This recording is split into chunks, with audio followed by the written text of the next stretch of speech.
वाटाघाटी होत असताना निवडणूक समिती कोण कोण आहेत हेच माहीत नाही आणि त्या समितीत जाहीर झाल्याप्रमाणे जे रघुनाथजी कुलकर्णी होते ते निघून गेले, परत कधी आले नाही तिकडं. त्यामुळे वाटाघाटी कोण करणार? फक्त पालकमंत्रीच करणार का ह्या जिल्ह्याचं सगळं वाटाघाटी? कुणाशी करावं हे आम्हाला अजूनपर्यंत कळालं नाही. त्यामुळे मी कधी त्यांच्याशी संपर्क साधलो बैठकच झालं नाही तर मी का सांगू पालकमंत्री होते का कोण?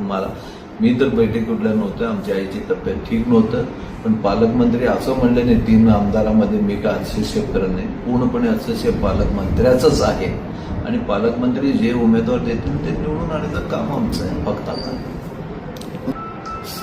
सध्याच्या वातावरणामुळे असं वाटतं की पालकमंत्री शहर उत्तरचे पूर्ण अधिकार त्यांनाच आहेत, त्यांनीच निवडणार आहेत आणि त्यांनीच जाहीर. मला असं वाटतं की निष्ठावंत कार्यकर्त्याला न्याय मिळो न मिळो, निष्ठावंत कार्यकर्त्याच्या पाठीमागं उभारण्याचं माझं कर्तव्य आहे. कारण मी गेल्या 5 वर्षात 5 टर्म झालं माझ्या पाठीमागं कार्यकर्ते राहिले, उभारलो, निवडून आणले.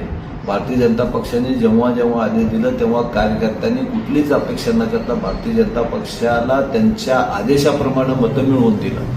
कुठल्याही निवडणूक असू द्या, लोकसभा असू द्या, विधानसभा असू द्या किंवा कुठलेही कामं असू द्या, भारतीय जनता पक्षात कार्यकर्ता शहर उत्साह कधीच मागं पडला नाही.